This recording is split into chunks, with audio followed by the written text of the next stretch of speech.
Will they get sent home every time they have an accident? No, this is, no, schools are used to this, but this is a very case-by-case basis, and it's always to do with the child's mana and well-being. Schools, this is where I'd encourage, when you go on those school visits, if toileting is a concern and things are going, or even closer, a term out, to come and visit the school and look at the spaces. And it's a perfectly valid question to ask about, if my child has an accident at school, where would they be able to be changed, get changed and things. So in that case it would be the more knowledge we have before your child starts, but certainly no, not every time your child has an accident. One thing for all whānau, for anyone, even if your child hasn't had a toileting accident since they were 3, we always recommend a Ziploc bag in every child's bag that has socks, are really important, socks, 1 or 2 pairs of underwear and a change of clothes. What we find, the issue is, can be for a child having to go to the office and having a pair of underwear. We have those, but it's not their underwear, and especially if this is related to sensory issues, and some children, for example, have preferred colours and things. The most upsetting thing for a child is not to have their clothing there ready for a change. And what Holly was saying about keeping things a positive experience, that's what schools need to do with this too. So the way that whānau can support that is by having that stuff in a bag ready to go. So if there is an accident, that the child has their own clothes to wear, can be supported. In some cases you may need to be called, and this is around resourcing around in our school, because again, one adult with 23 other children. But this is a conversation that the SENCO would have with you before the child started. But it's not a common occurrence. It would be something in an individual case by case. So if this did happen, let's say a child soiled themselves, is it when a teacher aide would maybe come in and help them, and then if they have the change of underwear in their bag?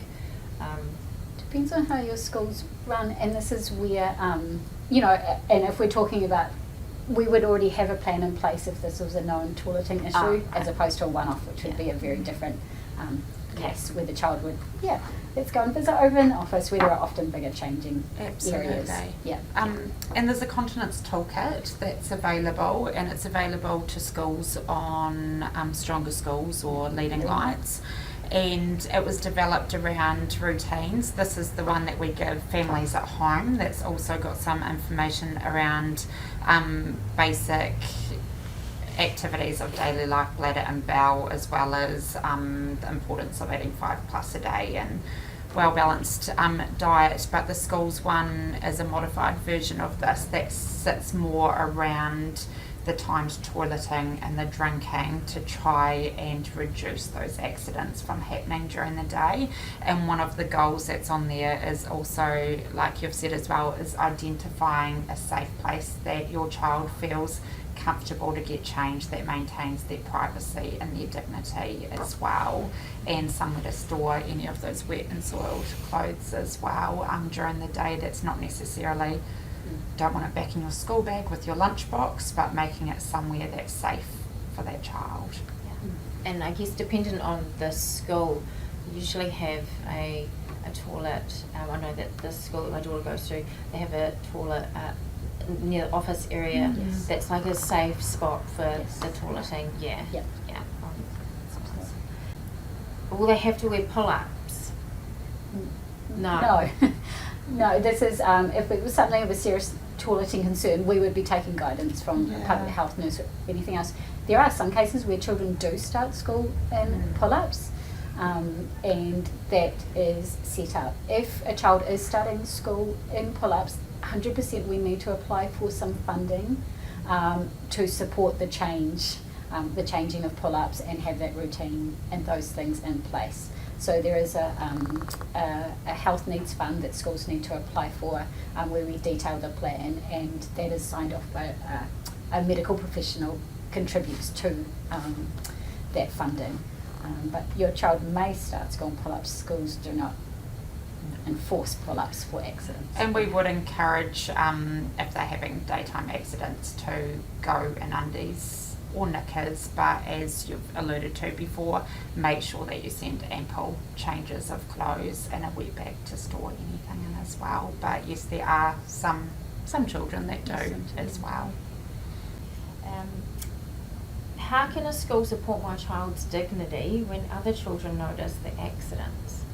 Yeah, so that's what we were talking about earlier around the inclusive environment. Usually at a younger age, children are very busy, but we do read those books and we don't make a big deal. It's an okay thing to happen. We do like to let whānau know. Some of us, we have just wee slips. We just say, today, Bob had an accident. We just tick,